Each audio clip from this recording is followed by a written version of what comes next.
Woo!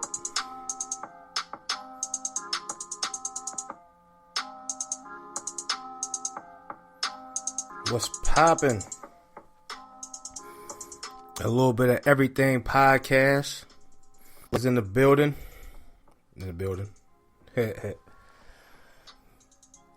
What's good with y'all, man? I'm back again for another round. Another episode. What are we on? Like 10. I don't think we up to 110. We up there though. You know what? I'm gonna start on a real note real quick. I heard this and I've been thinking about it since I heard it last night. No, yesterday evening. Because I heard it yesterday evening. This dude, he's a therapist, and he was talking about, he was a therapist, but he, worked with a lot of addicts, drug addicts, alcoholism, And so he was saying that,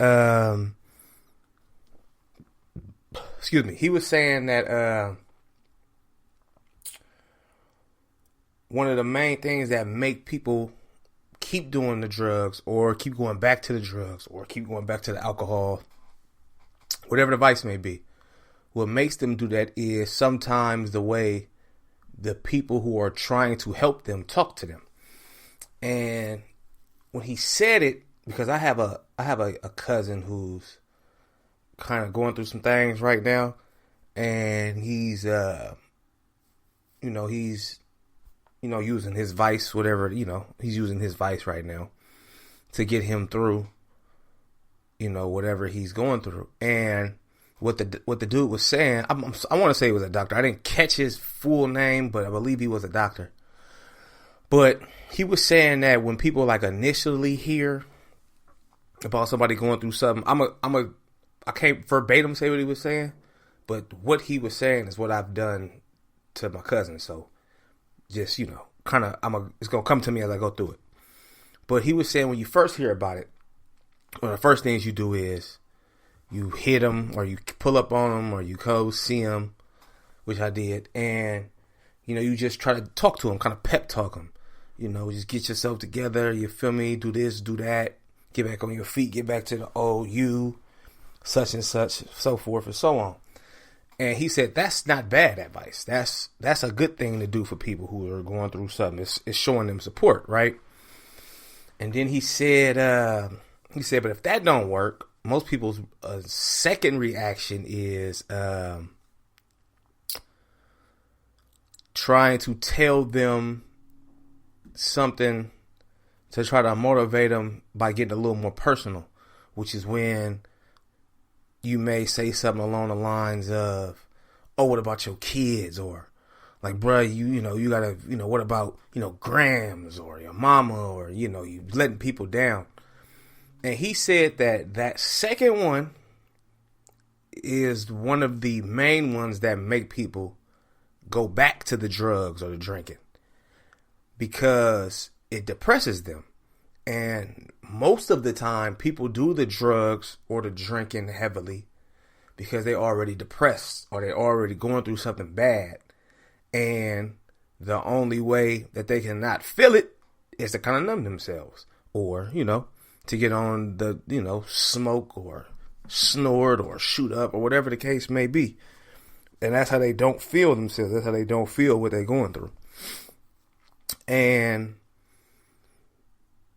I never thought about it like that. Like, you are trying to kind of kickstart them a little bit, but in essence, you're kind of making them go a few steps back because depression or being upset or feeling like you're not doing the right thing or doing enough is what put them in that mindset in the first place, right? So he said when he has, his patients or he goes to AA meetings, he says that that's a nice ass Bulls jacket. He says that, my bad, on a serious note, my bad. He says, asking them why they started doing it. And he's not talking, and he's saying that these are things that people's families should be asking. What made you, start feeling like this? And he was saying, don't get upset with them or press them too hard because they don't give you the answer immediately. They may not give you the answer immediately. But just trying to see what got them where they're going. What happened to them to get them where they're going, or got them feeling how they feeling. You know what I'm saying? Because that's really the root. No matter what you may say or what anybody may think, that's really the root of the problem. You know what I mean? They are something put them or pushed them to this edge, and the only thing to keep them from that edge was this. So what got them there? You feel me? What's the push? What got them going? And I just respected that hella much, and it made me, which I haven't been able to see my cousin, because he's, we just ain't been seeing each other, been missing each other, but when I do see him, I do plan on kind of pulling him to the side now and just like what got you, however you feeling or wherever you going or whatever you got going on. Because that's more important than trying to guilt trip him or make him feel bad or make him feel like he letting people down, because he's, at this crossroad in his life. And I wanted to talk about that because, 2020 has been a hell of a year. And a lot of people are going through a lot of stuff mentally. And, maybe what I'm saying might help somebody just, think more about what got them where they are right now, or what they're going through, or what somebody else going through. Because if you want to believe it or not, whether you know it or not, whether you accept it or not, we all somebody crutch. We all are. Whether we know it, whether they just call sporadically and say stuff to you, whether they call you all the time and say stuff to you, we're all somebody's crutch. And what you say today or tomorrow or next week or, might affect them in a good way to kind of get them maybe even going on, the path they want to go on. So just a little bit of, just something I thought about, and I just wanted to hold on to it because I felt like it was real. And, like I said, we all going through our own things and dealing with people who going through things. So just a little bit of free game. You do with it what you feel. You do what you must. But yeah, I'm over here off this, just popped it. It's called is it the Brown Family Winery? I believe that's the first black winery in Napa. I believe. I didn't do all the homework on it. I've just seen people talk about it for years now.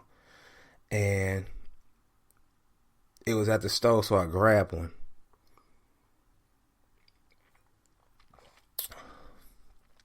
Red blend, pretty good. Pretty good. Okay, nigga. Okay. There it is. I find myself when I do later in the evening podcast, I'd rather drink wine when I do it. Wine just flows with talking about shit. You know what I'm saying? Hard liquor, it feels like, flows with partying and enjoying yourself. Beer feels like it goes more with sports. But wine is like if you just, if I was just over here, with my partner or whatever, we'd just be, chopping it up. I'd probably have a glass of wine. He can have whatever the hell he wants. And we can just talk about whatever. Speaking of partners, I'm going to get to that Mike Tyson fight in a second because I was supposed to do a podcast with all my people. You feel me? I was going to have all my guys on it. We was going to, rock out and do it how we do it. But a certain somebody who I won't name decided to have a party. Not even a party. I know it's COVID. Not a party. Just had some people over. Same people we done been around. And, just a little kickback to watch the fight. Nothing too incredible. Not no big super group. Not no shit you see all at the club and it's 200, 300, 400 people. Probably like 10 people. And so he owe me one. Although I did enjoy myself. He owe me one. He's the reason why we didn't have no newly recorded videographer, podcast on video. That's him. Okay? He shall remain nameless. Just know the last podcast had his name in it. And that's all I'm going to say. It's actually named after him. And that's all I'm going to say. I'm not going to say nothing else. I ain't going to throw nobody under no buses. Just saying. You feel me? But on to the Tyson versus Roy Jones fight, which to me wasn't really too much of a fight at all. I mean, it was two OGs in there boxing, but the rules was you couldn't get knocked out if you bleed too hard or too much. They stopping the fight. Somebody said that, I think it was my mother who was telling me that she read that it was shortened or something along them lines because there was a high chance of them old niggas having a stroke or a heart attack or something. So, you can still see some of the old Mike. You can still see it. He's just older, but he's still the same pit bull. You feel me? Roy just looked like an old nigga in there for a check. He was just, skating along to the breeze. You feel me? He already did his part. He showed up. So money was in his account. But, it was good. It's always good to see Mike back in the ring, man. Mike is, if you were younger and you listen to this podcast, Mike Tyson in the late 80s, I was like maybe 6, 7, 8 when he was ending fights in under 2 minutes. You feel me? As a kid seeing that, you just remember that like Mike was just bullying niggas, and then he went to jail, and he went to jail for the whole sexual assault thing with I believe it was Robin Givens, or maybe he was married to her. Well, anyway, he went to jail, did his time, came home, got back on his bully, ended up winning the championship, and then once he lost to Evander, it was like a little downhill from there. But then he was out of boxing after a few losses, and then he was in the movie Hangover, and everybody loved him all over again. But yeah, Mike is Iron Mike, man. Listen, when he got back out of jail, let me give y'all this time to right, because I want to let y'all know. I believe I was like 12 or 13 when he got out. Anyway, it was like 94, 95, probably 95, 96. Pac was still alive, so 95, maybe early 96. But he came home, and his first couple of fights when he came home, my uncles would all of their street money earned for the day or the weekend or whatever the case may be, pull up to Graham's house. They tell everybody to come over. Pull up to Graham's house, and it'll be they'll order the fight. They get like, my uncles them wasn't really big drinks, but they get some champagne and things for themselves.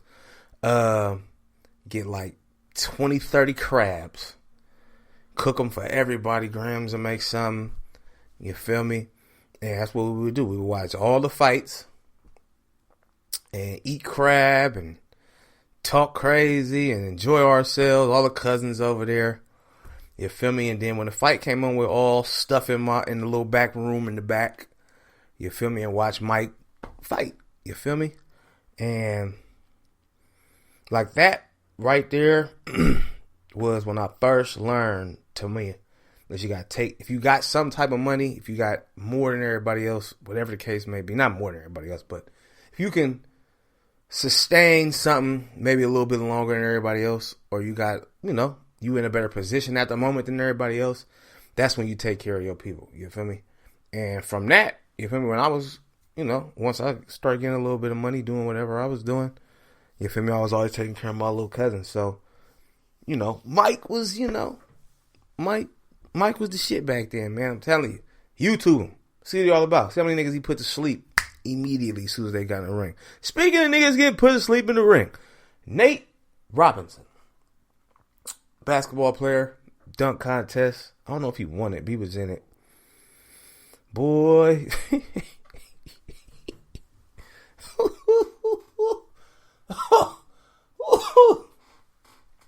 Hey, man. That boy got his world rocked real quick. Bye, out. He was out of there. Night, night. See you in the morning, Chief. See you in the morning. He got hit with a quick one. You feel me? He already had been down. The YouTube dude was kicking his ass. Which is, you would think, and this is the thing about athletes.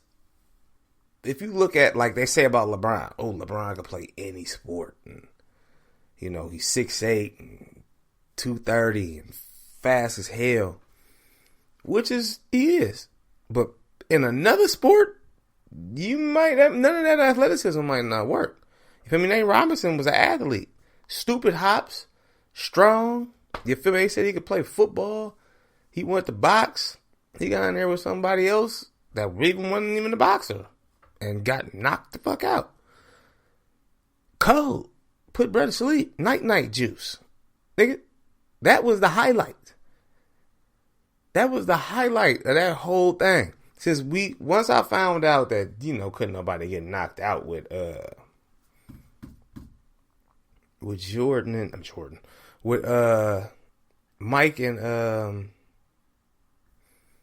Mike and Roy, I was just like, oh well. All right, but we got our knockout, didn't we?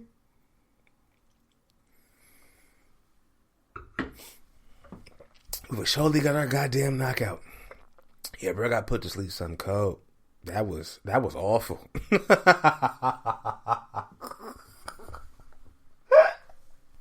That was awful. Somebody got to name some weed after that. It got to be some cookies, some pole shit. You feel me? They got to name something after bro getting slept.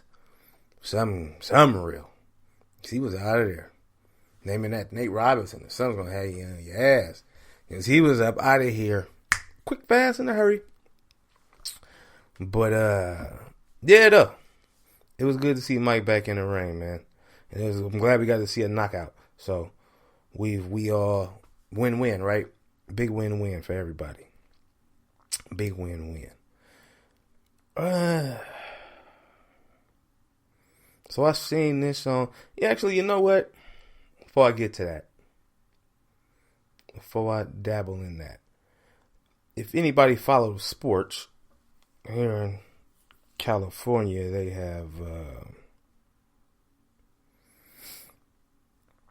have pretty much cut off all sports, football related in not California, in Santa Clara County. So no sports, no football, no nothing, including professional football. So the Niners, who were in LA, found this out. And so they can't practice in Santa Clara. They can't play their next two home games in Santa Clara. So I'm assuming, if I'm not mistaken, not assuming, I know this, but if I'm not mistaken, they had two spots they could have went to, somewhere in Texas or in Arizona, which they ended up going to Arizona. And so that's where they at. Their next two games are going to be in Arizona. They got two in Arizona, then they go to Dallas.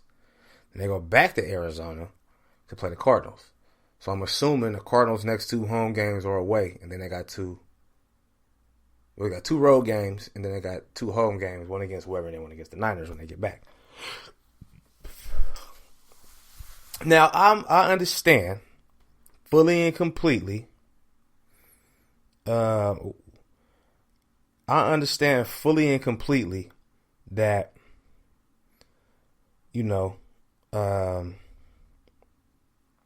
it's COVID and you're trying to keep as many people safe as possible and all of that. Understand. If these were like kids that were doing it, or, if it was high school, maybe even college, if it was them still trying to play games, still trying to practice, all right, I get it. You don't want nobody to, end up sick. Got it. But man, This is the NFL. The NFL tests you every goddamn day. Even your days off. Before you go to games, after the game is played. Like, you getting tested all the time. Maybe not your day off, but you getting tested all the time. You know what I'm saying? Like, every time you're doing anything football related, you're getting tested. And if they find out that you have it, if you have COVID, you're out of there. You until you can pass a test that say you ain't got it, you can't come back. And they trace all the way back to find out just how far, contact tracing, to see just how far you how many people you impacted or, whatever, And again, this is on the NFL's dime. It has nothing to do with Santa Clara County. None of that. Everybody that's coming in, there's no fans already. Everybody that's coming in and out of there is an NFL employee. They are checked, screened, whatever. Probably got to do a physical. Everything. As soon as they get there. You could have still had them play football there. Just the Niners. Whoever was coming in, make sure they get tested. I mean, the NFL was going to do all of this. All of that was already going to be taken care of. It wasn't like it wasn't going to happen. But again, I understand why they're doing it. They've decided we're going to just displace the team. Now they're going to be away from their families for 2 weeks. You know what I'm saying? 4 weeks now. So they probably ain't going to see their family again, till Christmas?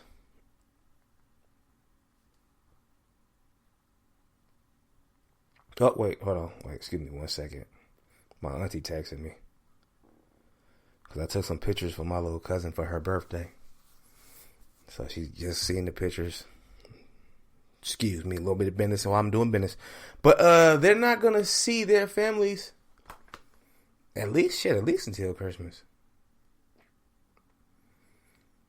So they're probably going to have to fly the family out. You know what I mean? But again, I understand. I work in the hospital. I get it. You feel me? And they was even saying something today. I was hearing that they was talking about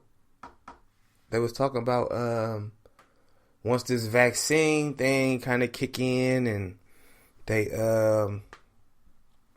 it works to some extent, that they're going to start just testing all healthcare workers once a week just to be sure that they are. I mean, we already get screened as soon as we come in here with the questionnaire as soon as we walk in the door. But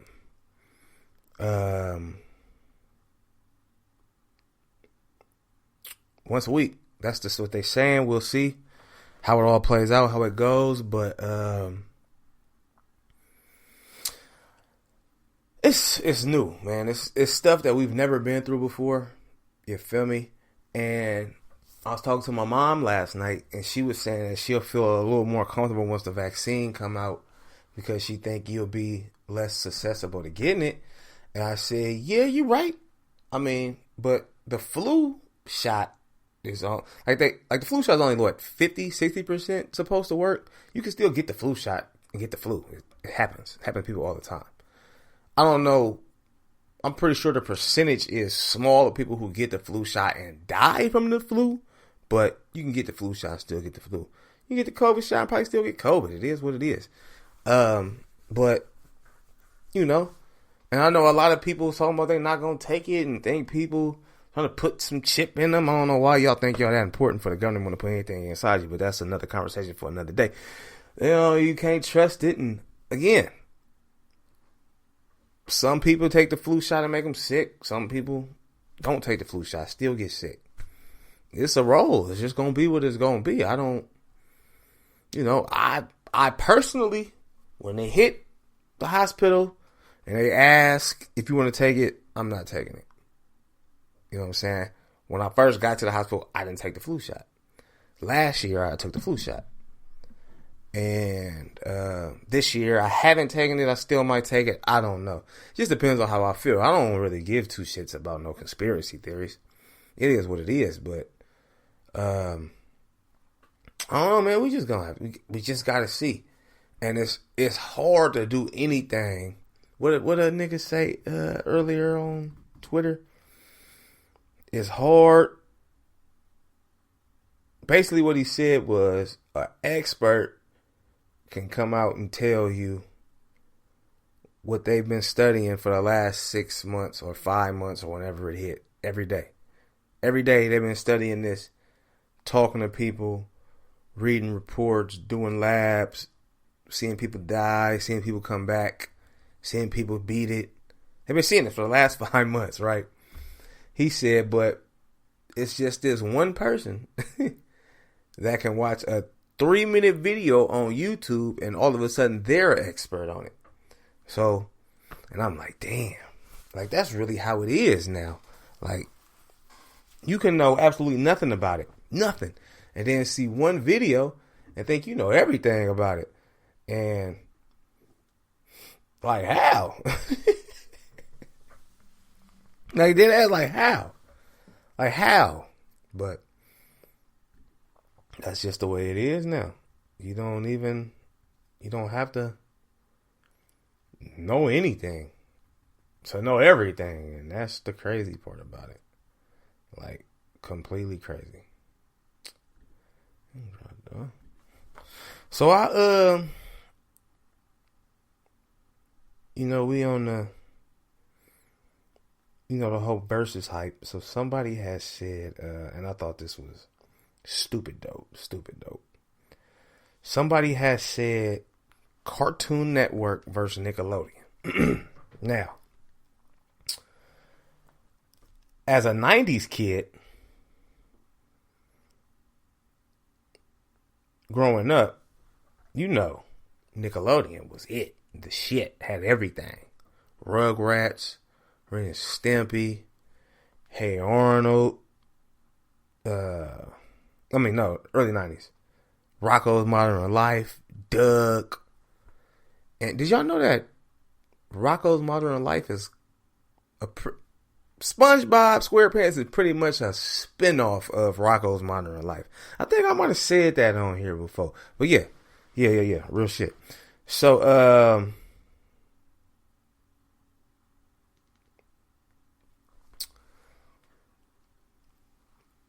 Cartoon Network, I believe, didn't come around till... This wine is pretty damn good, man. I think I done shorted myself all this time not listening to people on the internet. You know what I mean? Cartoon Network came about in 1992.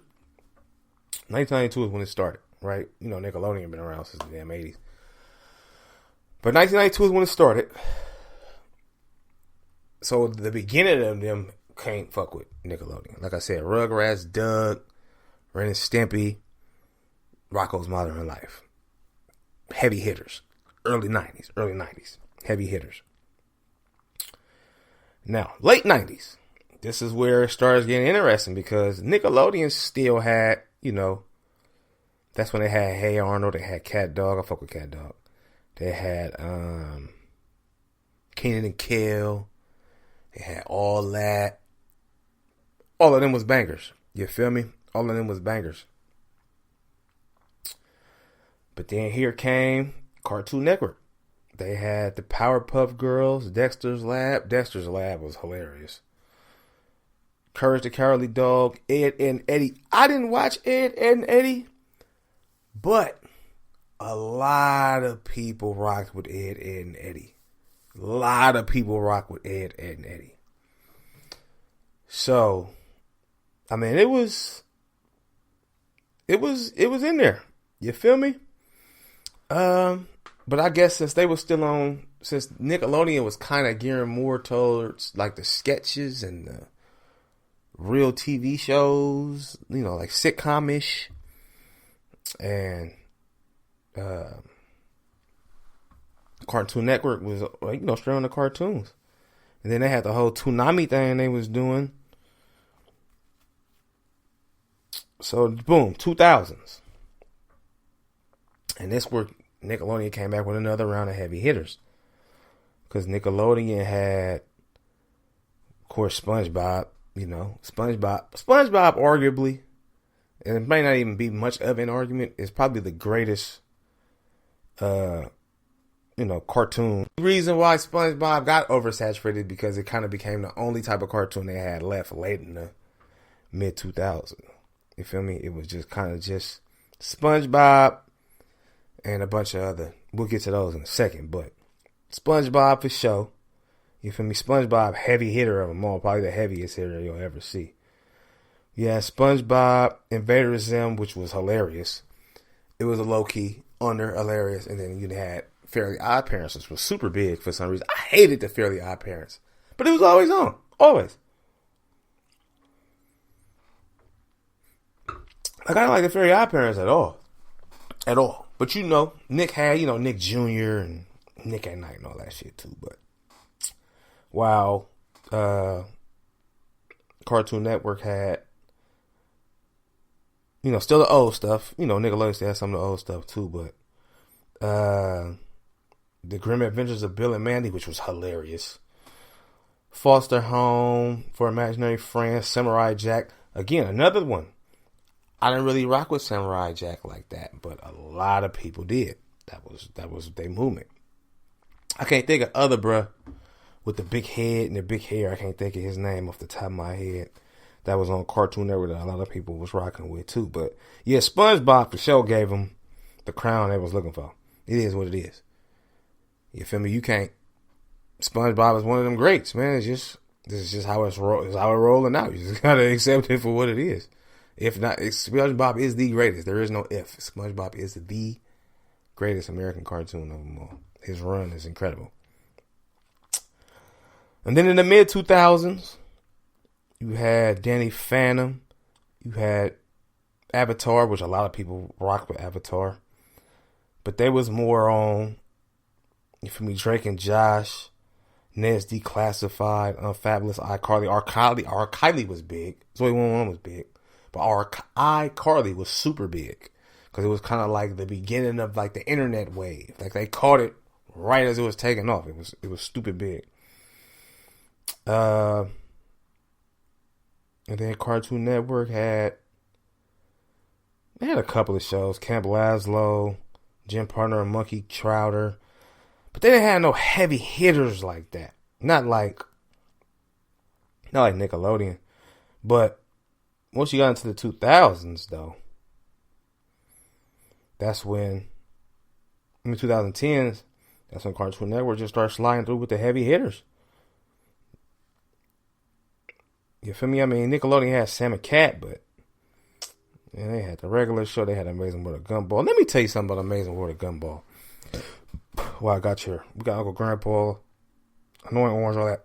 Let me tell you something about the Amazing World of Gumball before I give you my winner in this whole thing. Amazing World of Gumball is goddamn hilarious. Okay, my godson put me on that. Man, bruh and his brother be having me rolling. They are certified, dead ass, straight up cats. Catting off extremists. Okay? And it's hilarious. So yeah, Amazing World of Gumball. So in the verses of these two, you feel me? And of course versus is subjective. It's still people who think Gucci won. Nigga wasn't playing hits. Nigga was trying to be disrespectful. Other nigga was just playing hits. In the verses between Cartoon Network and Nickelodeon, I'm rolling with Nickelodeon. I think they just had too many home run hitters. You feel me? Too many. Rugrats, home run hitter. SpongeBob, home run hitter.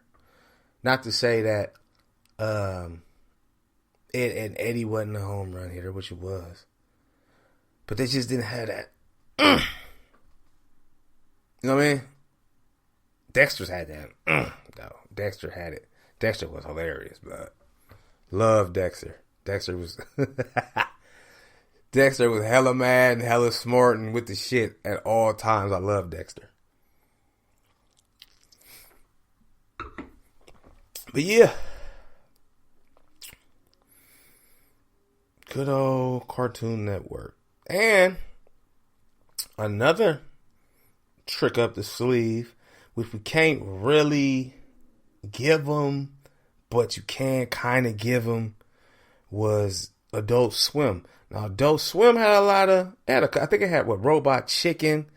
It had some, little whoop-de-bams on them. I'm not, oh shit, I didn't mean to do that.